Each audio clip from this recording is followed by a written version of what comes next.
दोस्तों, आज मैं आप लोगों को अलादीन और जादुई चिराग की कहानी सुनाऊंगी। अगर इससे पहले आप मेरे चैनल पर नए हैं तो प्लीज़ मेरे चैनल को सब्सक्राइब करें, वीडियो को लाइक और शेयर करें। तो आइए कहानी को सुनते हैं। यह किस्सा एक गरीब दर्जी मुस्तफ़ा के घर से शुरू होता है, जो कि बगदाद के एक छोटे गांव में रहता था। मुस्तफ़ा वैसे तो सिलाई का अच्छा कारीगर था, लेकिन गांव में दुकान होने के कारण वह इतना ही कमा पाता था कि किसी प्रकार से अपने परिवार की गाड़ी खींच सके। शहर में दुकान लेने की उसकी हैसियत नहीं थी। उसके परिवार में उसे मिलाकर सिर्फ 3 ही लोग थे। एक वह खुद, एक उसकी पत्नी और उसका बेटा अलादीन। मुस्तफ़ा अपने बेटे को अच्छी तामील देकर बड़ा आदमी बनाना चाहता था, जिससे उसका बुढ़ापा आराम से गुजर सके। उसका बेटा कुछ ऐसा करे जिससे उसके खानदान का नाम रोशन हो, मगर किस्मत में तो कुछ और ही लिखा था, जिसे मुस्तफ़ा एकदम नहीं जानता था। इधर अलादीन का तो यह हाल था कि वह पढ़ने लिखने के नाम से ही दूर भागता था, किताबों को हाथ तक नहीं लगाता था। उसे तो बस खाना पीना और यार दोस्तों के साथ मौज मस्ती करना ही अच्छा लगता था। उसे अपनी तथा अपने खानदान की कोई चिंता नहीं थी, ना ही वह अपने माँ बाप की परवाह करता था। उसकी इस आदत से मुस्तफ़ा बहुत दुखी रहता था। उसे यही फिक्र खाए रहती थी कि उसके बाद उसके बेटे अलादीन का क्या होगा, कौन परिवार की जिम्मेदारी संभालेगा। अलादीन को समझाते समझाते वह थक चुका था। अलादीन उसकी बात एक कान से सुनता और दूसरे से निकाल देता था। जब मुस्तफ़ा ने यह देखा कि अलादीन सुधरने वाला नहीं है, तो हारकर उसने उसे अपने साथ दुकान पर बैठा लिया।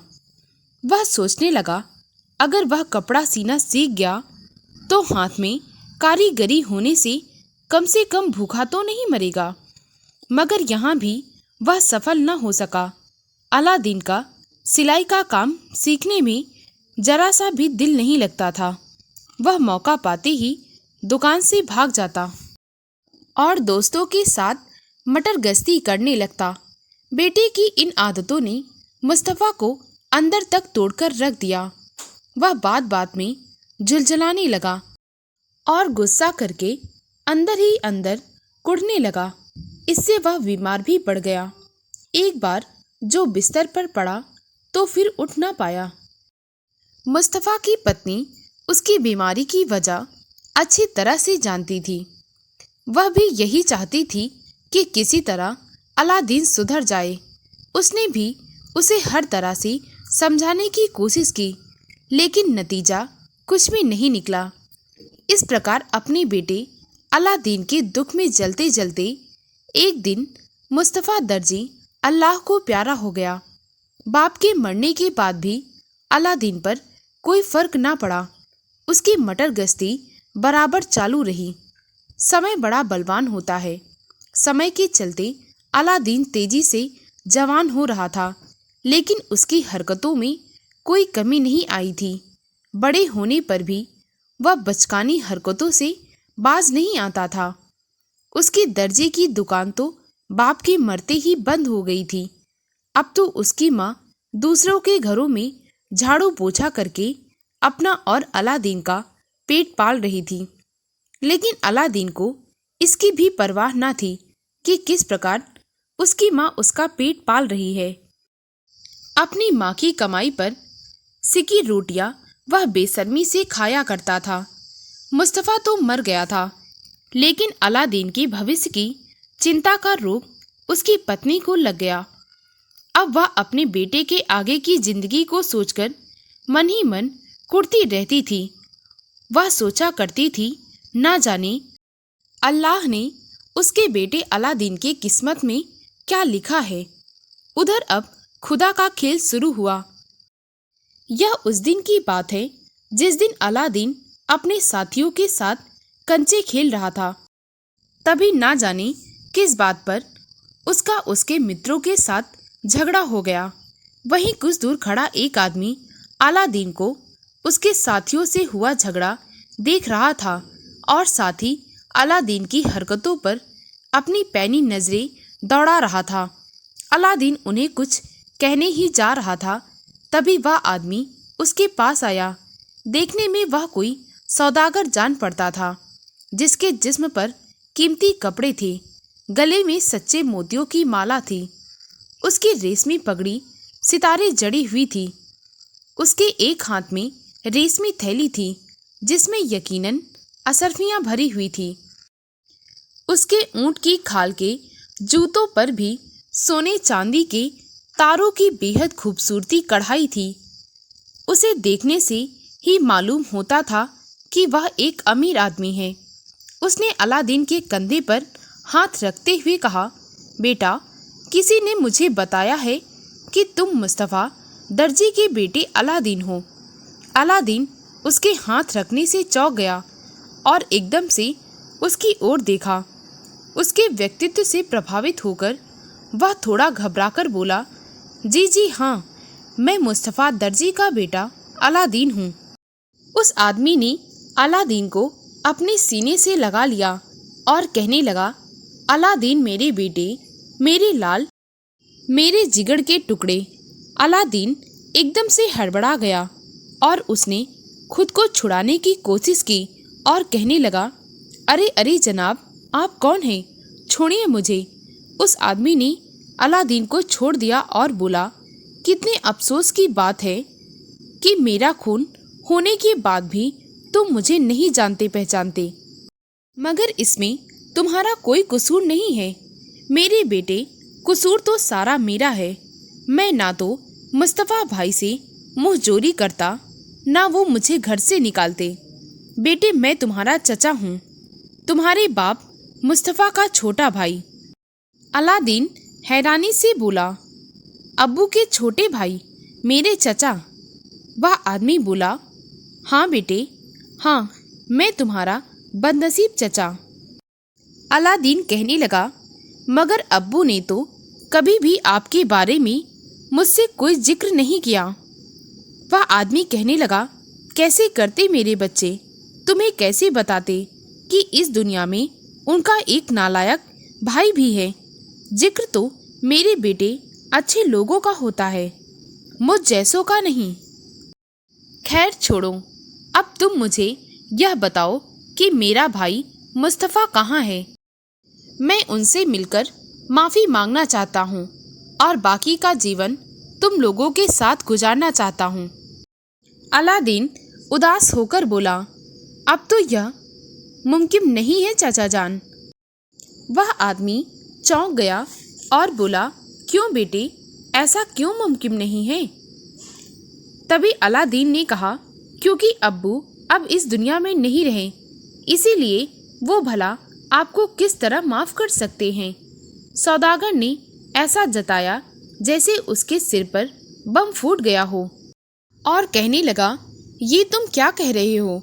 क्या मेरा भाई इस दुनिया में नहीं रहा? हाय रे, मेरी तो किस्मत ही फूटी है।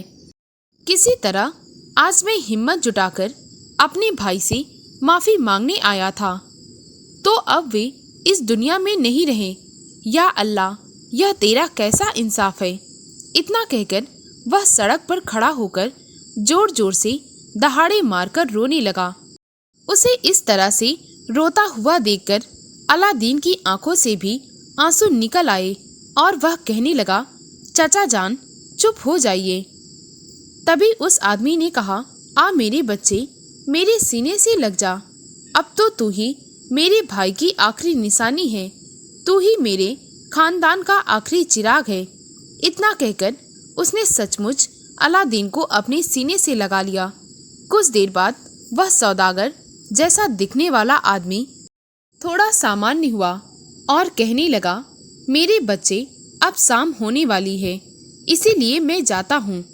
इस समय मैं बहुत दुखी हूँ, इसीलिए घर जाकर भाभी जान को भी दुखी नहीं कर सकता। कल तुम मुझे इसी समय यहीं पर मिलना। अब मैं तुम्हारे साथ घर पर चलूँगा। इस थैली को ले जाकर तुम भाभी जान को दे देना और उनसे मेरा सलाम कहकर यह कहना कि मैं कल मिलने आऊँगा। अलादीन कहने लगा, लेकिन चचा जान। अलादीन असरफियाँ लेने में हिचकिचाने लगा तो सौदागर ने जबरदस्ती वह थैली उसके हाथ में रख दी और बोला, लेकिन वेकिन मत करो बेटे, मैं कोई गैर थोड़ी ही हूँ। तुम्हारे अब्बू का छोटा भाई हूँ, तुम्हारा चाचा हूँ। अगर आज तुम्हारे अब्बू नहीं हैं तो क्या हुआ, मैं तो हूँ। तुम्हारा जितना अधिकार तुम्हारे अब्बू पर था उतना ही अब मुझ पर समझो। अच्छा, अब तुम घर जाओ, भाभी जान तुम्हारी राह देख रही होंगी। खुदा हाफिज। इतना कहकर वह सौदागर तेज तेज कदम बढ़ाता हुआ एक ओर चला गया। अलादीन ठगा सा खड़ा उसे देखे जा रहा था। जब वह उसकी नजरों से ओझल हो गया तो वह भी अपने घर की ओर चल दिया। जब अलादीन घर पहुंचा तो उसने देखा कि उसकी माँ बर्तन साफ कर रही थी। उसने अपनी माँ को चाचा के बारे में सब कुछ बताया। उसकी माँ चौंक उठी और बोली, तू किस चचा जान की बात कर रहा है बेटा? अलादीन कहने लगा, मैं सच कह रहा हूँ अम्मी। जब उन्होंने अब्बू के मरने की खबर सुनी तो वे खूब रोए। फिर उन्होंने मुझे अपने सीने से लगा लिया और कहने लगे, अब तू ही हमारे खानदान की आखिरी निशानी है। फिर उन्होंने आपको भी सलाम कहलवाया है। उसकी माँ ने संकित स्वर में कहा, मगर वे हमारे घर क्यों नहीं आए? आखिर मैं भी तो देखती कि वह खुद को तेरे चाचा कहने वाला आदमी है कौन। तभी अलादीन बोला, अरे अम्मी, वे इसीलिए घर नहीं आए क्योंकि इस समय वे बहुत दुखी थे और वे अपने साथ आपका भी दिल नहीं दुखाना चाहते थे। फिर अलादीन ने अपनी जेब से असरफियों की थैली निकाली और अपनी माँ की ओर बढ़ाता हुआ बोला, 500 असरफियों की थैली मुझे देकर चचा ने कहा है कि अपनी माँ को दे देना। अपने सामने इतनी सारी असरफियाँ देखकर अलादीन की माँ की आंखें चौंधिया गई और वह बर्फ की तरह अपनी जगह पर खड़े खड़े जम गई। अपने जीवन में इतनी असरफियाँ उसने एक साथ पहली बार देखी थी। फिर वह अलादीन से कहने लगी, बेटा, मुझे तो यह सब कुछ एक सपने की तरह लग रहा है। उस आदमी पर कुछ शक भी हो रहा है। तेरे अब्बू ने तेरे किसी चचा का जिक्र मुझसे भी कभी नहीं किया। हाँ, एक बार इतना जरूर बताया था कि उनके एक छोटा भाई था जरूर, लेकिन वह तो बचपन में ही मर गया था। अलादीन कहने लगा, क्या पता अम्मी, मेरे चचा यही हूँ। अब्बू ने उन्हें घर से निकालकर मरा हुआ सोच लिया होगा। और फिर आप ये भी तो सोचिए कि भला कोई गैर के लिए आंसू क्यों बहाए? बिना किसी रिश्ते या जान पहचान के किसी के सामने 500 असरफियाँ क्यों दे दे? मुझे तो लगता है ये मेरे चचा जान ही हैं। उसकी माँ कहने लगी, हो सकता है बेटा, तू ठीक कह रहा है, लेकिन कल तू उन्हें हमारे घर लेकर जरूर आना। अलादीन कहने लगा, ठीक है अम्मी। इतना कहकर उन असरफियों को समेटकर थैली में भरने लगा। अगले दिन अलादीन उसी वक्त समय से पहले ही उस जगह पर पहुंच गया जहां पर कल उसके चचा से उसकी मुलाकात हुई थी और उन्होंने आज वहीं पर मिलने के लिए कहा था। वैसे वह आज भी अपने साथियों के साथ कंचे खेल रहा था, लेकिन आज खेल में उसका मन बिल्कुल भी नहीं लग रहा था। उसकी निगाहें बार बार गली के मोड़ पर लगी हुई थी। तेजी से समय गुजरने के साथ साथ ही अलादीन की बेचैनी भी बढ़ती जा रही थी। लेकिन उसके चचा जान तो क्या, अभी तक तो उसकी परछाई भी नजर न आ रही थी। अचानक उसने महसूस किया जैसे किसी ने उसके कंधे पर हाथ रख दिया हो। उसे लगा किसी साथी ने उसके कंधे पर हाथ रखा है, इसीलिए वह उसका हाथ झटकना चाहता था। लेकिन अचानक वह चौंक पड़ा उसके चचा ने उसके कंधे पर हाथ रखकर उसे चौंका दिया। उस समय वह गली के मोड़ पर नजरें गड़ाए अपने कंचे गिन रहा था। तभी उस सौदागर ने कहा, बेटा अलादीन। अलादीन कहने लगा, अरे चचा, आप कब और किधर से आए? मैंने तो आपको आते हुए बिल्कुल भी नहीं देखा। तभी सौदागर ने कहा, मैं इधर ही से आ रहा हूँ बेटा। तुम खेल में इतना मग्न थे कि तुमने मुझे आते हुए नहीं देखा। अलादीन कहने लगा, लेकिन चचा जान। तभी सौदागर ने कहा, अब लेकिन वेकिन छोड़ो, यह लो मिठाई खाओ। उसके बाद उस सौदागर ने मिठाई का एक छोटा सा डिब्बा निकालकर अलादीन को देते हुए उससे कहा, तुमने अपनी अम्मी यानी हमारी भाभी जान को हमारा सलाम बोला था या नहीं?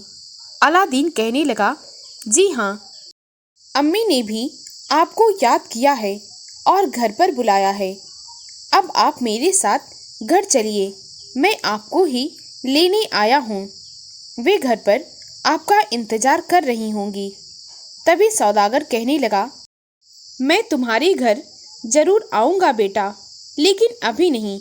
अभी तुम घर जाओ और अम्मी से अपने चचा जान के लिए खाने की अच्छी अच्छी चीज़ें बनवाओ। मैं शाम को ठीक समय पर वहाँ पहुँच जाऊँगा। मुझे अभी अपने कुछ ज़रूरी काम निपटाने हैं। अलादीन कहने लगा, ठीक है चचा जान, जैसी आपकी मर्जी, लेकिन यह लो, आप भी 2 मिठाइयाँ खाओ। वह सौदागर कहने लगा, मेरे बेटे, यह सब मैं तुम्हारे लिए लाया हूँ, तुम ही खाओ और अपने साथियों को भी खिलाओ। उस सौदागर ने अलादीन को 100 असरफियाँ दी और अपने रास्ते चल दिया। असरफियाँ लेकर अलादीन ने खेलना बंद कर दिया और सीधा अपने घर की ओर चल पड़ा। घर पहुंचकर उसने अपनी अम्मी को अपने चचा जान की सारी बातें बताई। उसने यह भी बताया कि शाम को चचा जान हमारे घर पर आएंगे और खाना भी खाएंगे। अलादीन की सारी बातें सुनकर उसकी अम्मी बहुत खुश हुई। वे खुशी खुशी बढ़िया बढ़िया पकवान बनाने में जुट गई। अब उनके पास पैसों की तो कोई कमी ही नहीं थी, इसीलिए उन्होंने खूब बढ़िया बढ़िया पकवान बनाए। अलादीन भी अपनी अम्मी का हाथ बटा रहा था। जो अलादीन कभी किसी काम को नहीं सुनता था, हर समय काम से जी चुराता था, आज वही अलादीन दौड़ दौड़कर घर बाहर सब जगह के काम संभाले हुए था। धीरे धीरे दिन ढलने लगा और शाम की शीतलता से वातावरण ठंडा हो चला। माँ बेटे को अपने आने वाले मेहमान का जरा भी इंतजार नहीं करना पड़ा। जिस समय पर उस सौदागर ने आने के लिए कहा था, वह ठीक उसी समय उनके घर पहुंच गया। आते ही उसने अपनी भाभी यानी कि अलादीन की माँ को सलाम किया और उन्हें कई तोहफे दिए। इसके बाद वह अलादीन से उसके मरहूम पिता के बारे में बातें करने लगा। उसकी आंखों में आंसू छलक आए थे। अब्बू का जिक्र होते ही अलादीन भी रोने लगा। अलादीन को रोता देख उसकी माँ भी खुद को संभाल न सकी और वह भी रोने लगी। सौदागर भी अपने आंसू नहीं रोक सका। थोड़ी देर के लिए वहाँ का माहौल गमगीन हो गया था। सौदागर ने अल्लाह से भाई की रूह को सुकून देने की दुआ की। फिर इधर उधर की बातें होने लगी। इसके बाद खाने का समय हो गया। तीनों लोग खाना खाने बैठ गए।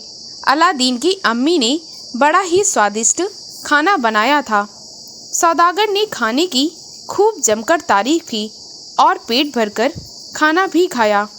रात होने पर तीनों अपने अपने बिस्तर पर बैठे तो सौदागर ने अलादीन से कहा, अलादीन बेटे, मैं देख रहा हूँ कि तुम कोई काम धंधा नहीं करते।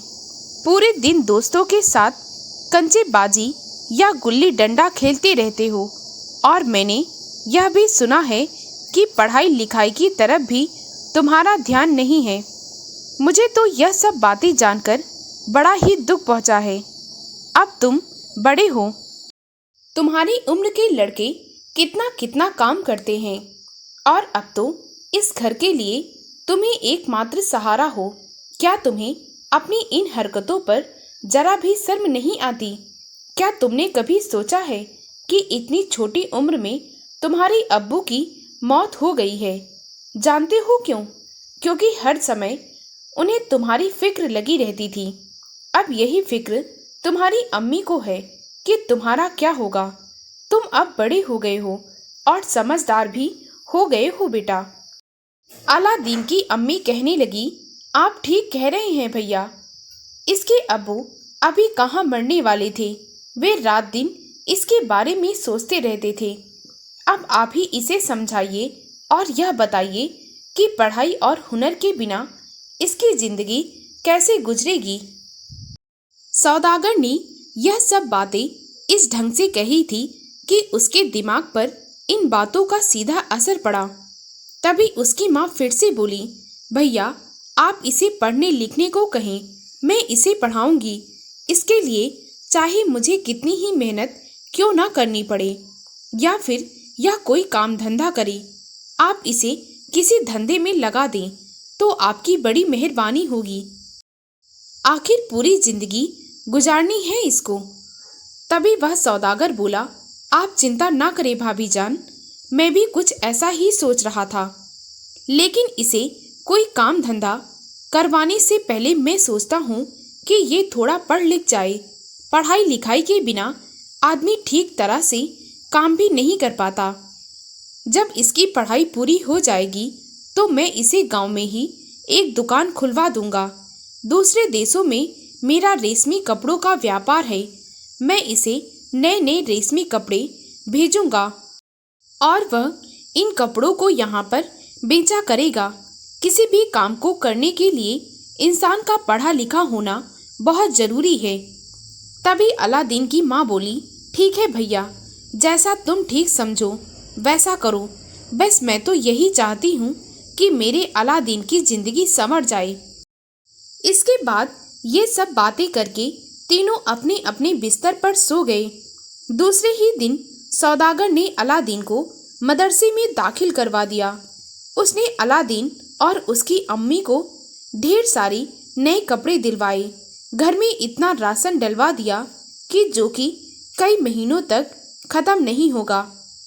उसने उसके पुराने घर की मरम्मत तथा रंग रौनक आदि भी करवा दी। अलादीन के अमीर चाचा को जो भी फर्ज निभाने चाहिए उससे भी बढ़कर उसने किया। अब वह उनके परिवार का तीसरा सदस्य बन चुका था। आस पड़ोस तथा मोहल्ले वालों से भी वह अलादीन का चचा बनकर ही उनसे मिला। उसके काम तथा व्यापार को देखकर किसी को भी यह नहीं लगता था कि वह कहीं बाहर से आया अजनबी है। अब तो अलादीन बाकायदा मदरसे जाने लगा तथा उसका पढ़ाई में भी दिल लगने लगा। एक दिन सुबह का समय था। अलादीन के मदरसे की छुट्टी थी। सौदागर उससे बोला, बेटा अलादीन, आओ आज कहीं घूमने चलते हैं। अलादीन कहने लगा, हाँ चाचा, चलिए चलते हैं। आज तो मेरे मदरसे में छुट्टी है और वैसे भी मैं मदरसे से घर और घर से मदरसे के अलावा बहुत दिनों से कहीं नहीं गया, इसीलिए मेरा भी मन ऊब गया है। अलादीन की अम्मी ने उसकी बात सुनी तो उसने खुशी खुशी उन्हें घूमने की इजाज़त दे दी। मैं चलने का इंतज़ाम करके आता हूँ। इतना कहकर सौदागर कहीं चला गया। अलादीन जोश में भरकर सफ़र की तैयारी में लग गया। थोड़ी देर बाद सौदागर वापस लौटकर घर आया तो उसके साथ बहुत अच्छी नस्ल के 2 अरबी घोड़े थे। एक घोड़े पर वह खुद सवार था। घर के बाहर आकर उसने घोड़े पर बैठे बैठे अलादीन को आवाज़ लगाई, अलादीन, अलादीन, बाहर आओ, देखो मैं क्या लाया हूँ। उसकी आवाज़ सुनकर अलादीन और उसकी अम्मी घर से बाहर आए। इतनी अच्छी नस्ल के हट्टे कट्टे घोड़ों को देखकर वे दोनों आश्चर्य में पड़ गए।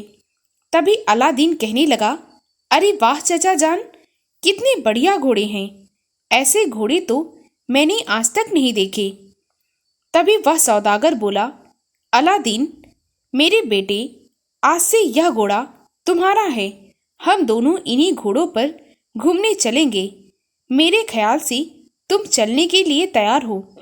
अलादीन बोला, हाँ चाचा जान, मैं बिल्कुल तैयार हूँ। अम्मी ने सफ़र के लिए खाने पीने का भी सामान एक थैली में रख दिया है। आप जरा ठहरिए, मैं वह थैला लेकर आता हूँ। तभी सौदागर कहने लगा, अरे बेटा, खाने पीने के सामान की क्या ज़रूरत थी? हमारा सफ़र कोई ज़्यादा दिनों का तो नहीं।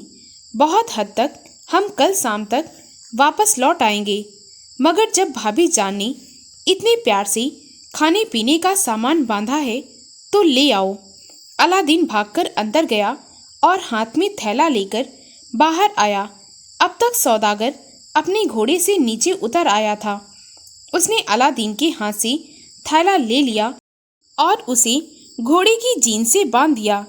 इसके बाद उसने अलादीन को सहारा देकर घोड़े पर बैठाया तथा उसकी माँ से इजाज़त लेकर अलादीन के साथ वहाँ से चल पड़ा।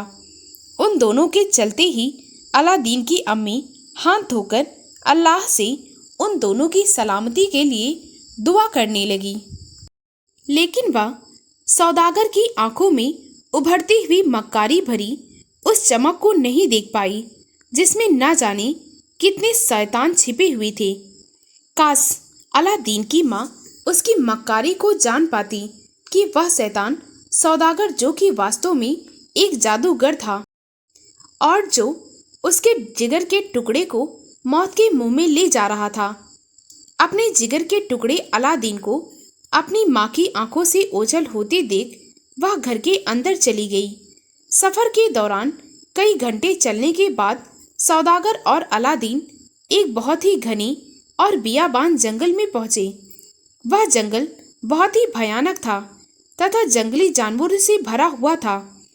लेकिन यह ताज्जुब की बात थी कि किसी भी जानवर ने उन पर हमला करने की कोशिश नहीं की थी, बल्कि अलादीन ने देखा कि जैसे ही कोई जानवर उनके पास आता, उसका चचा मन ही मन ना जाने क्या बुदबुदाता कि जानवर दुम दबाकर वहाँ से भाग जाते। अचानक से ना जाने अलादीन को अब मन ही मन वहाँ के माहौल से खौफ लगने लगा। वह महसूस कर रहा था जैसे कोई ना कोई अनहोनी जरूर होने वाली है। वे दोनों कुछ आगे बढ़े ही थे, तभी अचानक से अलादीन मारे खौफ से बुरी तरह चीख पड़ा, चचा जान। तभी वह बोला, क्या हुआ बेटा? अलादीन ने उंगली उठाकर एक तरफ इशारा किया और कहा, वो देखिए, वो देखिए। सौदागर ने उस ओर देखा जिधर अलादीन ने इशारा किया था तो उसकी आंखों में शैतानी चमक उभर आई। उस जगह पर एक पेड़ के नीचे कई आदमियों के कंकाल की खोपड़ी पड़ी हुई थी। वह सौदागर कहने लगा, वाह वाह, इसका मतलब है कि हम एकदम सही जगह पर पहुंच गए हैं। अलादीन कहने लगा, कैसी जगह चचा जान? आखिर आप मुझे कहाँ ले जा रहे हैं? अलादीन ने डर से सहम कर पूछते हुए कहा, जरा देखिए, यहाँ का माहौल कितना खौफनाक है। वह सौदागर कहने लगा, बेटे अलादीन, मुझे तो खुद नहीं पता था कि हम कहाँ बढ़े जा रहे हैं, लेकिन लगता है कि अल्लाह की मर्जी से हम इधर आ गए हैं। तभी वह बोला, आपके कहने का क्या मतलब है चाचा जान? सौदागर बोला, मतलब क्या है मेरे बेटे, जहाँ हम खड़े हैं यहाँ पर एक खजाना है, ऐसा खजाना जिसे पा लेने के बाद आदमी के लिए दुनिया में फिर कुछ भी पा लेना बहुत ही आसान होगा। एक बार तुम्हारे अब्बू ने मुझे इस खजाने के बारे में बताया था और कहा था कि अगर जिंदगी में तुम कभी उस खजाने तक पहुंच जाओ तो किसी भी तरह वह चिराग जरूर हासिल कर लेना, जिससे जिंदगी की हर ख्वाहिश पूरी हो सकती है। लेकिन मेरे बच्चे, किसी भी गुनाहगार को और मक्कार आदमी को वह चिराग हासिल नहीं हो सकता। उसे तो तुम जैसा सच्चा आदमी ही हासिल कर सकता है। आओ जरा इधर देखो। सौदागर ने कंकाल और खोपड़ियों की तरफ इशारा करते हुए कहा, ये जो आदमी के कंकाल और खोपड़ियां तुम देख रहे हो ना, ये उन्हीं गुनाहगार लोगों की हैं जिन्होंने इस खजाने को हासिल करने की कोशिश की। तभी अलादीन बोला, मगर चचा जान, मुझे तो यहाँ पर कहीं भी कोई भी चिराग नजर नहीं आ रहा। सौदागर कहने लगा, अरे मेरे बेटे, खुदा ने उस कीमती खजाने की बड़ी सख्त हिफाजत से रखी है, मैं तुम्हें दिखाता हूँ। इतना कहकर वह सौदागर अपने घोड़े से उतरा। फिर उसने वहीं से एक मुट्ठी भर मिट्टी उठाई और उस मिट्टी को हाथ में लेकर मन ही मन कुछ बुदबुदाया। फिर उसने उस मिट्टी को जोर से जमीन पर पटक दिया। मिट्टी का जमीन पर पटकना था कि एकदम से जोरदार धमाका हुआ और जमीन उस स्थान पर फट गई जहां मिट्टी पटकी गई थी। जमीन के फटते ही अलादीन की आंखें भी हैरानी से फटती चली गई। आज वह अपने चचा के नए नए रूप देख रहा था। अलादीन की हैरानी की एक वजह वह सुरंग थी जो कि धरती के फटने के बाद साफ साफ नजर आ रही थी। वह सौदागर कहने लगा, देखो बेटा, देखो, यही वो सुरंग है जिसमें जाने के बाद एक मजार है। उस मजार पर एक चिराग जल रहा है। वही चिराग करामाती चिराग है। जिसके पास वह चिराग होगा वही इस दुनिया का शहंशाह होगा। अगर ऐसी बात है चचा जान, तो चलिए हम सुरंग में चलकर उस चिराग को निकाल लाते हैं। तभी वह सौदागर कहने लगा, नहीं मेरे बच्चे, नहीं, मैं नहीं जा सकता। सौदागर ने दुखी स्वर में यह सब कुछ अलादीन को बताया और कहने लगा, अगर मैंने इस सुरंग की ओर एक कदम भी बढ़ाया तो मेरा भी वही अंजाम होगा जो इन लोगों का हुआ है। अलादीन ने जिज्ञासा भरे स्वर में पूछा, ऐसा क्यों है चचा जान? तभी वह कहने लगा, तू तो जानता है बेटा कि मैं व्यापारी हूँ और व्यापार में इंसान को जिंदगी में न जाने कितनी बार झूठ का सहारा लेना पड़ता है। इसीलिए मैं चाहकर भी इस सुरंग के अंदर नहीं जा सकता। लेकिन मुझे यकीन है कि तुम एकदम सच्चे हो। आज तक तुमने किसी से कोई छल कपट नहीं किया और ना ही किसी तरह का कोई फरेब। इसीलिए मुझे लगता है कि तुम ही उस चिराग के असली हकदार हो और फिर तुम मेरे ही तो खून हो। इस चिराग को तुम हासिल करो या मैं, इससे कोई फर्क नहीं पड़ता। तुम खुदा का नाम लेकर इस गुफा में उतर जाओ, अल्लाह तुम्हारी मदद करे। अलादीन कहने लगा, मगर चचा जान। तभी वह सौदागर बोला, अगर मगर मत करो बेटा। अगर कोई और ईमानदार आदमी यहाँ आ गया तो वह चिराग को हासिल कर लेगा और हम जिंदगी भर हाथ मलते रह जाएंगे। तुम मेहरबानी करके एक बार हिम्मत कर लो। अलादीन, तुम्हारी हिम्मत से हमारी जिंदगी संवर जाएगी। इसके बाद भी वह अलादीन का हौसला बढ़ाता रहा और बहादुरी की मिसालें देता रहा। आखिरकार अलादीन सुरंग में उतरने को राजी हो गया। अलादीन के राजी हो जाने के बाद सौदागर ने अपनी जेब से एक अंगूठी निकाली और उसे अलादीन की उंगली में पहना दिया और बोला, बेटा, यह अंगूठी मुझे एक फकीर ने दी थी। इसके अंदर यह खासियत है कि जब तक तुम्हारी उंगली में रहेगी कोई भी तुम्हारा कुछ नहीं बिगाड़ सकेगा। तुमने तो देखा ही था कि जंगल में आते वक्त वे जंगली जानवर कैसे हमसे डर डर कर दूर भाग रहे थे। यह सब इसी अंगूठी का कमाल था। अलादीन ने देखा कि उस अंगूठी में से इस कदर रोशनी निकल रही थी जैसे आसपास का सारा दायरा रोशनी से भर उठा था। धीरे धीरे सब जगह अंधेरा छाता जा रहा था, लेकिन सौदागर को इस बात की कोई फिक्र नहीं थी। वह अंगूठी देने के बाद अलादीन को समझाने लगा कि उसे क्या क्या और कैसे कैसे करना है। अलादीन ने सारी बातें अच्छे से समझ लिया और उसके बाद थोड़ा फिक्रमंद होकर बोला, जब मैं नीचे उतर जाऊंगा तो आप यहाँ अकेले रह जाएंगे। तुम मेरी फिक्र मत करो। देखो, मेरे पास तलवार है और फिर सुरंग के अंदर तुम्हें ज्यादा वक्त थोड़ी ही लगना है। तुम यूं जाओगे और यूं वापस आ जाओगे। जाओ बेटा, अब तुम ज्यादा वक्त मत लगाओ। तभी अलादीन कहने लगा, लेकिन मैं नीचे कैसे उतरूंगा चाचा जान? तभी वह सौदागर बोला, मैं तुम्हें एक रस्सी से अंदर उतारूंगा बेटा, और जब तुम चिराग लेकर वापस आओगे तो इसी रस्सी से तुम्हें ऊपर खींच लूंगा। इसके बाद सौदागर ने घोड़े की कमर में बंधी एक रस्सी खोली और उसकी मदद से धीरे धीरे अलादीन को सुरंग में उतार दिया। आहिस्ता आहिस्ता गहरी सुरंग में उतरते उतरते ही अलादीन का दिल जोरों से धड़क रहा था। उसे ऐसा लग रहा था कि आने वाले अगले ही पल में उसके सीने में से उसका दिल झटके से बाहर निकल जाएगा। खैर, किसी तरह उसने अपनी धड़कनों पर काबू रखा और अपने पैर जमीन पर टिकाए। इसके बाद वह सुरंग में इधर उधर देखने लगा। उसकी अंगूठी से सुरंग के अंदर रोशनी हो रही थी। उसने अपने दाएं हाथ की एक दरवाजा देखा। उसने धड़कते दिल से अपने सिर के ऊपर की ओर देखा तो उसे करीब 30 फुट ऊपर गहरे गड्ढे के मुहाने पर सौदागर बैठा दिखाई दिया। वह कहने लगा, शाबाश बेटा, आगे बढ़ो। वह चिल्ला चिल्लाकर अलादीन की हिम्मत बढ़ा रहा था। उसके ऐसा करने से अलादीन की कुछ हिम्मत बढ़ी और वह दरवाजे की ओर बढ़ने लगा जो उसे अपने दाईं ओर नजर आ रहा था।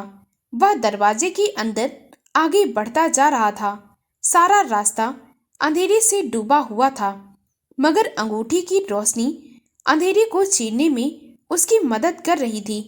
करीब 50 मीटर का रास्ता पार करके उसने अपने आप को बाग में खड़ा पाया। उस बाग में जमीन के अंदर से सोता फूट रहा था। उसने गौर से देखा, पानी के अंदर बड़े बड़े कीमती पत्थर पड़े हुए थे। वह पानी बहुत साफ और ठंडा था। उसके बीच बीच में हीरे जवाहरात भरे पड़े थे। उसकी रोशनी से वह कमरा रोशन हो रहा था, लेकिन उन हीरे जवाहरातों के साथ ही पानी में बहुत खतरनाक और जहरीले सांप भी रेंग रहे थे। अलादीन को वहां देखकर वे सांप एकदम से चौकन्ने हो गए और फन उठाकर उसकी ओर फुफकारने लगे। अलादीन सांपों की फुकार से डर गया और एकदम से अपनी जगह जड़ हो गया। मगर तभी उसे अपने चाचा जान की बात याद आई कि यहाँ पर जो बलाएं मिलेंगी वे सच्चे और ईमानदार आदमी को कुछ नहीं कहेंगी। अलादीन ने देखा, कुछ ही देर बाद ऐसा ही हुआ। जैसे ही अलादीन ने निडर होकर अपना कदम आगे बढ़ाया, वे सारे सांप एकदम से पानी में समा गए। उस पानी को पार करके अलादीन एक ऊंची चट्टान पर पहुंचा। वहां उसे एक मजार नजर आया जिस पर एक चिराग जल रहा था। अलादीन को वही चिराग पाना था। वह पत्थरों पर पैर रखकर धीरे धीरे आगे बढ़ने लगा। धीरे धीरे उसने सारे पत्थर पार कर लिए और वह मजार की सीढ़ियों पर जा पहुंचा। उसने पहली सीढ़ी पर कदम रखा ही था कि वहां एक जोरदार धमाका हुआ। साथ ही धुएं का एक गर्द गुब्बारा उसकी आंखों के आगे छा गया। धमाके की आवाज सुनकर अलादीन एकदम से घबराकर पीछे हट गया। धुएं के गर्द गुब्बार के छटते ही अलादीन के आश्चर्य की सीमा न रही, कारण अलादीन के सामने एक शैतान खड़ा था। उसने अलादीन से पूछा, तू कौन है? शैतान उसके सामने था। उसका जिस्म तो गोरिल्ले जैसा था और चेहरा घोड़े जैसा। जब वह बोलता था तो उसके मुंह से झाग निकलता था। उसे अलादीन ने शैतान के रूप में जाना था, पर वह जिन्न था। जल्दी बोल, घोड़े जैसे चेहरे वाला दहाड़ा, वरना मैं तुझे कच्चा चबा जाऊंगा। अलादीन हड़बड़ाकर बोला, मैं अलादीन हूँ। तभी वह कहने लगा, अभी अपने बाप का नाम बोल। अलादीन ने डरते डरते कहा, मुस्तफा दर्जी। तभी वह शैतान कहने लगा, ठीक है, तू ही इस चिराग का असली हकदार है। इस बार वह नरम होकर बोला था। इसके बाद उसके नरम व्यवहार को देखकर अलादीन ने पूछा, मगर आप कौन हैं? वह कहने लगा, मैं इस चिराग का रखवाला हूँ। हजारों सालों से यहाँ मैं इसकी हिफाजत कर रहा हूँ। मेरे आका का हुक्म है कि जब तक तू यहाँ पहुँचकर अपनी अमानत हासिल ना कर ले, तब तक मैं इसकी हिफाजत करूँ। ले अलादीन, संभाल अपनी अमानत, लेकिन होशियार रहना। आज तक हजारों झूठे मक्कार लोग, जादूगर, तांत्रिक जो इस चिराग को हासिल करना चाहते थे, मेरे हाथों मारे जा चुके हैं। तुमने सुरंग के बाहर उनकी हड्डियों का ढेर तो देखा ही होगा। अलादीन हड़बड़ाया और कहने लगा, हाँ हाँ। उसने चिराग को उठाया और अलादीन से बोला, अब ले संभाल अपनी अमानत, मैं जाता हूँ। इतना कहकर जिन ने अलादीन को चिराग सौंप दिया और फिर धुआं बनकर वहां से गायब हो गया। मजार पर से उठाकर जलते चिराग को अलादीन ने बुझाकर अपने पास रख लिया तथा जिस रास्ते से आया था उसी रास्ते पर वापस चल दिया। इधर सुरंग के बाहर खड़ा सौदागर बेचैनी से अलादीन का इंतजार कर रहा था। उसके लिए एक एक सेकंड एक एक घंटे के बराबर लग रहा था। वह बार बार सुरंग के मुहाने तक आता और नीचे झांककर देखता, अलादीन को देखने लगता। इस बार जैसे ही वह सुरंग के मुहाने पर आया, उसकी नजर अलादीन पर पड़ी। अलादीन को देखकर उसकी खुशी का ठिकाना न रहा और वह कहने लगा, शाबाश बेटा। सौदागर खुशी से सुरंग के मुहाने पर खड़ा चिल्लाने लगा, शाबाश, लाओ अब वह चिराग मुझे दे दो। तभी अलादीन कहने लगा, अरे चचा जान, पहले मुझे बाहर तो निकालिए, यहाँ पर मेरा दम घुट रहा है। वह सौदागर कहने लगा, अरे पहले मुझे चिराग तो दे दो, उसके बाद मैं तुम्हें बाहर निकालता हूँ। चिराग के लिए अपने चाचा को इस प्रकार अड़ते देखकर अलादीन को सौदागर पर शक होने लगा। वह सोचने लगा कि हो ना हो इस चिराग में कोई जरूर ऐसा रहस्य छिपा है, वरना उसके चाचा पहले उसे बाहर निकालते और बाद में चिराग की बात करते। अलादीन ने फिर से सौदागर से अपने आप को बाहर निकालने के लिए कहा, लेकिन सौदागर ने रट लगाए रखी थी और कह रहा था, पहले तुम मुझे चिराग दे दो, फिर मैं तुम्हें बाहर निकालूंगा।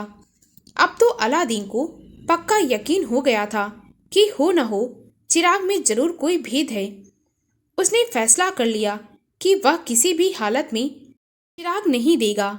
वह दो टूटे स्वर में बोला, चाचा जान, मैं आपको चिराग तभी दूंगा जब आप मुझे बाहर निकालेंगे, वरना आपको यह चिराग कभी नहीं मिलेगा। उसका दो टूक जवाब सुनकर सौदागर के तन बदन में आग लग गई। गुस्से से उसकी आंखें लाल हो गई तथा सारा शरीर कांपने लगा। दांतों को पीसता हुआ बोला, अरे मूर्ख, चिराग मुझे दे दे, वरना इस सुरंग को ही तेरी कब्र बना दूंगा। अलादीन ने सपाट से उत्तर दिया और कहने लगा, कभी नहीं, जब तक आप मुझे बाहर नहीं निकालेंगे तब तक यह चिराग आपको नहीं मिलेगा। अब तो बेबसी की मारी सौदागर बुरी तरह झुंझला गया और कहने लगा, अरे बेमुराद लड़के, जिद मत कर, वरना बेमौत मारा जाएगा। तभी अलादीन बोला, जिद तो आप कर रहे हैं चाचा जान, लगता है आपको मेरे से ज्यादा यह चिराग प्यारा है। तभी सौदागर ने कहा, मूर्ख लड़के, मैं तेरा चचा नहीं हूँ। अगर जान बचाना चाहता है तो चिराग मेरे हवाले कर दे, वरना। अलादीन कहने लगा, वरना क्या, मैं आपको यह चिराग हरगिज नहीं दूंगा। वह सौदागर बोला, बस बहुत हो गया, अब तू हमेशा के लिए इसी सुरंग में दफन हो जाएगा। इतना कहकर वह सौदागर कुछ बुदबुदाने लगा और धीरे धीरे सुरंग बंद होती जा रही थी। यह सब देख अलादीन बुरी तरह घबरा गया और कहने लगा, चचा जान, चचा जान। वह आवाजें देता रहा, लेकिन सौदागर ने उसकी एक ना सुनी। धीरे धीरे सुरंग का दरवाजा पूरी तरह बंद हो गया। अलादीन सचमुच में सुरंग में दफन हो चुका था। उसको अब कोई चारा नजर नहीं आ रहा था कि सुरंग से बाहर किस तरह निकला जाए। सुरंग में पूरी तरह अंधेरा था, केवल वह अंगूठी ही रोशनी का माध्यम बनी हुई थी। सुरंग में कैद होने के बाद अलादीन अपने धोखेबाज चचा के बारे में सोचने लगा कि कैसे उसने उससे प्यार का नाटक किया, उसकी अम्मी को भी अपनी बातों के जाल में फंसाया, किस प्रकार उसे ऊंचे ऊंचे सपने दिखाए और आज यहाँ इस सुरंग में मुझे कैद कर दिया है। उसे पक्का यकीन हो गया था कि वह आदमी उसका चचा नहीं है, वह तो कोई धोखेबाज जादूगर है। अगर सचमुच वह उसका सगा चाचा होता तो इस तरह उसे गुफा में कैद कभी नहीं करता। अब तो शायद उसे इसी गुफा में एड़ियां रगड़ रगड़ कर मर जाना होगा और उसकी कब्र भी यहीं बन जाएगी। उसे कोई कफन देने वाला भी नसीब नहीं होगा। ऐसा ही सोचता हुआ वह गुफा से बाहर निकलकर उस बाग में आ गया जहां पानी का सोता फूट रहा था। यहाँ आकर उसकी घबराहट थोड़ी कम हुई। बाग की खूबसूरती पहले की तरह ही थी और उसमें लगे फूल भी पहले की तरह अपनी खूबसूरती बिखेर रहे थे। अलादीन सोचते सोचते एक पेड़ के नीचे बैठ गया। वह बहुत दुखी और परेशान था। अब उसे वहाँ कुछ डर भी लग रहा था। वह अब अपनी दुखियारी अम्मी के बारे में सोच रहा था। वह सोच रहा था कि जिंदगी में शायद वह फिर कभी अपनी अम्मी से मिल नहीं पाएगा। इसी तरह की अनेक बातें बार बार उसके दिमाग में उठ रही थी। उसी प्रकार सोचते सोचते उसे काफी समय हो गया। अब उसे भूख लगने लगी थी। अलादीन ने वहीं एक पेड़ से फल तोड़कर खाए और वह सामने बह रहे सोते के पानी को पी लिया। मीठे फल खाकर और ठंडा पानी पीकर अलादीन को कुछ तसल्ली हुई। वैसे यह जगह अनेक हीरे मोतियों से भरी पड़ी थी, लेकिन कुछ आज अलादीन के लिए यह सब पत्थर जैसा लग रहा था, क्योंकि ये अलादीन को ना तो बाहर निकाल सकते थे और ना ही खाना दे सकते थे। सुरंग में कैद हुए अलादीन को काफी दिन हो गए थे। वह पेड़ से फल तोड़कर खा लेता और सोते का पानी भी पी लेता। इसी तरह वह अपना पेट भर रहा था। लेकिन फल खा लेने भर से भला क्या होता? वह दिन ब दिन कमजोर होता जा रहा था। दिन भर वह पत्थरों पर बैठकर अपनी किस्मत को रोता और अपनी अम्मी को और अपने साथियों को याद करता। वह उस दिन को कोसता जबकि उस लालची और पाखंडी आदमी से उसकी मुलाकात हुई थी और उसने उसे अपना चाचा बताया था। वह सोचा करता था कि उसके घर ना पहुंचने पर उसकी अम्मी कितना परेशान हो रही होंगी। वे तो जीते जी मर जाएंगी। ऐसा सोचकर वह और ज्यादा परेशान हो जाता था। लेकिन वह क्या कर सकता था, क्योंकि गुफा से बाहर निकलने का दरवाजा बंद हो चुका था। अलादीन का चचा बनकर अलादीन को धोखे से गुफा में कैद करने वाला वह सौदागर और कोई नहीं बल्कि अफ्रीका का एक खतरनाक जादूगर सेनसन था। सेनसन ने अपने जादू से इस बात का पता लगा लिया था कि बगदाद के जंगल में एक जगह पर जमीन के अंदर जादुई चिराग जल रहा है। चिराग के अंदर एक जिन है जो कि दुनिया का हर काम चुटकी बजाते ही कर देता है, लेकिन उस चिराग को बगदाद के एक गांव में रहने वाली मुस्तफा दर्जी का बेटा अलादीन ही निकाल सकता है। इसीलिए लालची सेनसन ने फौरन ही उस करामाती चिराग को पाने के लिए सारा जाल फैलाया। उसने अलादीन का चचा बनकर उसे तथा उसकी अम्मी को अपनी जाल में फंसा लिया। उसने सोचा था कि चिराग हासिल करके वह अलादीन को उसी सुरंग में दफन कर देगा, जिससे आगे चलकर उसकी ओर से उसे कोई खतरा न रहे। लेकिन अलादीन की जिद की वजह से उसकी योजना कामयाब न हो सकी। मजबूर होकर उसने अलादीन को चिराग समेत उसी सुरंग में कैद कर दिया और खुद अफ्रीका भाग गया। उधर अलादीन उस सुरंग की जिंदगी जीते जीते ऊब गया। उसे अपनी अम्मी और साथियों की याद सताने लगी। वह सोचने लगा था कि इस तरह घुट घुट कर जीने से अच्छा तो है कि यहाँ से बाहर निकलने की कोशिश करूं। हो सकता है कि बाहर निकलने का कोई रास्ता निकल आए। अलादीन सुरंग से इधर उधर निकलने का रास्ता खोजने लगा। उसे बाग में एक गुफा और नजर आई जिसमें नीम अंधेरा था। उसके मन में उम्मीद की एक किरण जागी। वह उस अंधेरी गुफा में प्रवेश कर गया। गुफा के अंदर बहुत से मोड़ थे, इसीलिए वह वहां भटक गया। उसे अब वह दरवाजा भी दिखाई नहीं दे रहा था जिससे वह इस गुफा में अंदर आया था। अलादीन इधर उधर भटक रहा था। अब तो उसे यह लगने लगा था कि गुफा के बाहर वह कम से कम तो बाग ही अच्छा था। यहाँ तो सिवाय अंधेरे के और कुछ भी नहीं है। भटकते हुए उसे काफी दिन हो गए। अब तो भूख प्यास से उसका बुरा हाल था। अचानक उसे ठोकर लगी। वह जमीन पर गिर पड़ा। उसके गिरते ही वह अंगूठी जो उसे सौदागर ने दी थी एक पत्थर से टकराई। उसके टकराते ही एक जोरदार धमाका हुआ और इसके साथ ही एक भयानक शक्ल का जिन्न प्रकट हुआ। जिन्न को देखकर अलादीन की घिघी बंद गई।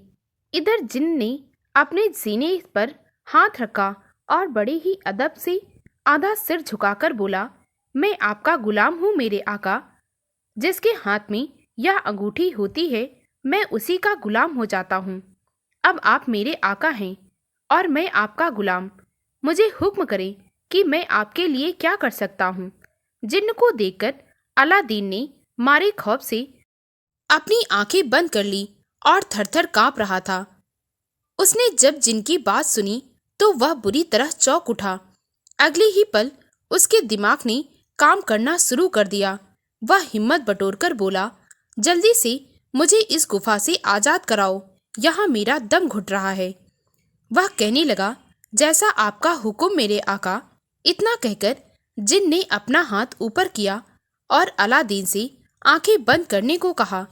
जैसे ही अलादीन ने अपनी आंखें बंद की और फिर अपनी आंखें खोली तो उसने खुद को उस जगह पर पाया जहां वह अपने धोखेबाज चचा के साथ आया था। वहां पर अब किसी सुरंग या गुफा का नामो निशान तक नहीं था। हैरानी भरी नजरों से अलादीन इधर उधर देखने लगा। उसे यकीन नहीं हो रहा था कि वह गुफा की कैसे आजाद हो चुका है। वह जिन्न भी उसे कहीं नजर नहीं आ रहा था। शायद वह अपना काम करके वहां से जा चुका था। अलादीन कुछ देर यूं ही भौचक्का सा खड़ा रहा। जब उसे पूरा यकीन हो गया कि वह वास्तव में गुफा की कैसे आजाद हो चुका है तो उसकी खुशी का ठिकाना न रहा। उसने अपने दोनों हाथ आसमान की ओर उठाए और खुदा का लाख लाख शुक्र किया और तेजी से अपने घर अपनी अम्मी के पास चल दिया। वह रहस्यमय चिराग अभी भी उसकी अचकन की जेब में पड़ा हुआ था। अलादीन जल्दी जल्दी घर पहुंचा तो उसकी माँ ने उसे सीने से लगा लिया। अलादीन भी उससे लिपट कर रो पड़ा। उसकी माँ उसके गम में पागल सी हो गई थी और रो रो कर उन्होंने अपनी आंखें सुझा ली थी। बेटे को सही सलामत घर वापस आया देख सुख के मारे वह फिर से रोने लगी और रोंदे हुए सर में बोली, इतने दिन तू कहाँ था बेटा? मुझे छोड़कर तू कहाँ चला गया था? तेरे चाचा कहाँ हैं? नजर नहीं आ रहे। अलादीन ने अपनी अम्मी को रोते रोते सारी बातें बताई तो वह उस मक्कार और धोखेबाज सौदागर के बारे में जानकर हैरान रह गई। अलादीन कई दिनों से भूखा था। वह माँ से बोला, अम्मी घर में जो भी खाने पीने का सामान है सब ले आओ, बड़े जोड़ों की भूख लगी है। माँ ने कहा, बेटा इतने दिनों में सारा राशन खत्म हो गया। अलादीन अपनी माँ की बातें सुनकर बोला और धीरे से मुस्कुराया और अचकन में से चिराग निकालकर माँ को देते हुए बोला, अम्मी यह चिराग पीतल का मालूम देता है, तुम इसे बाजार में बेच आओ और कुछ पैसे तो मिल ही जाएंगे। उससे खाने पीने का सामान ले आना, मुझे तो बड़े ही जोरों की भूख लग रही है। अलादीन की अम्मी ने उससे चिराग ले लिया और वह उसे बेचने के लिए बाजार जाने लगी। तभी अलादीन को अचानक कुछ याद आया। उसने अपनी अम्मी को आवाज लगाई और बोला, जरा ठहरो अम्मी, पहले मैं इस चिराग को रगड़ कर अच्छी तरह साफ कर देता हूँ। चमक जाने पर इसकी अच्छी कीमत मिल जाएगी। अभी तो यह मैला नजर आ रहा है। अलादीन की माँ ने चिराग उसके हाथ में दे दिया। अलादीन नहीं जानता था कि वह चिराग को घिसने से क्या होने वाला है। उसने तो चिराग को अच्छे दामों पर बेचने के लिए उसे चमकाना चाहा था और चमकाने के लिए उसे रगड़ना जरूरी था। चिराग को चमकाने के लिए अलादीन ने जैसे ही उसे रगड़ना शुरू किया, तभी अचानक उस चिराग से धुआं निकलना शुरू हुआ। धुएं को देखकर अलादीन हैरान रह गया। धीरे धीरे धुआं गहराता चला गया और उस धुएं ने एक आकृति लेनी शुरू कर दी। अलादीन को कुछ समझ में न आ रहा था कि यह सब क्या हो रहा है। धीरे धीरे धुएं में से भयानक शक्लो सूरत का एक जिन्न नजर आने लगा। अलादीन की अम्मी उस जिन्न को देखकर डर के मारे बेहोश हो गई। वैसे तो अलादीन भी डर गया था, लेकिन इससे पहले उसका एक और जिन्न से सामना हो चुका था, इसीलिए वह अपने होश संभाले हुए था। जिन्न अलादीन के सामने प्रकट हुआ और विनम्रता से हाथ जोड़कर गर्दन झुकाकर बोला, क्या हुक्म है मेरे आका? क्या तुम इस चिराग के जिन्न हो? अलादीन ने कहा। वह जिन्न कहने लगा, हाँ मेरे आका। अलादीन ने जिज्ञासा पूर्वक पूछा, तुम क्या कर सकते हो? वह जिन्न कहने लगा, मैं दुनिया का हर काम कर सकता हूँ मेरे आका, हर काम। तभी अलादीन ने कहा, ठीक है, मुझे बहुत जोर से भूख लगी है, मेरे लिए फौरन खाने की अच्छी अच्छी चीजों का इंतजाम करो। अलादीन की बात सुनकर वह जिन्न हवा में अपने दोनों हाथ फैलाए और उसके हाथों में स्वादिष्ट खाने की तस्तरियां नजर आने लगी। जिन्न ने उसे सोने चांदी की तस्तरियों में खाना पेश किया। तस्तरियों के अंदर खाने पीने की बड़ी ही अच्छी अच्छी चीजें थी। खाना देकर जिन्न उसी प्रकार चिराग के अंदर चला गया जिस प्रकार वह बाहर आया था। अलादीन अपनी अम्मी को होश में लाने की कोशिश करने लगा और उसे इस काम में कामयाबी मिल गई। होश में आने के बाद उसकी अम्मी ने जब सोने चांदी की तस्तरियों में अच्छा अच्छा खाने पीने का सामान देखा तो वे एकदम से हैरान हो गई और हैरत से भरकर अलादीन से कहने लगी, बेटा, ये इतना सारा खाना तू कहाँ से ले आया? और वह धुआं और वह शैतान कौन है? तभी अलादीन कहने लगा, अब हमारी मुसीबतों के दिन खत्म हो गए अम्मी। अलादीन ने बहुत खुशी के साथ यह बात कही थी। अब तो बस तुम्हारे हुक्म की देरी होगी और चिराग तुम्हारी हर ख्वाहिश पूरी कर देगा। अच्छा, और बातें मैं तुम्हें बाद में बताऊंगा, पहले तुम खाना तो खा लो। इतना कहकर वह खाने पर टूट पड़ा। उसकी माँ भी खाना खाने लगी। खाना खाने के बाद उसने अपनी माँ को सारी बातें बताई। उस दिन के बाद से देखते ही देखते अलादीन के दिन फिर गए। उसके घर में अब किसी भी चीज की कोई कमी ना थी। अब वह और उसकी अम्मी जो भी चाहते, अलादीन पलक झपकते ही वह चीज उनके सामने हाजिर कर देता।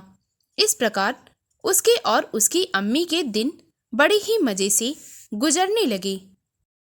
अलादीन के पास किसी भी चीज की कोई कमी ना थी, बस कमी थी तो एक दुल्हन की।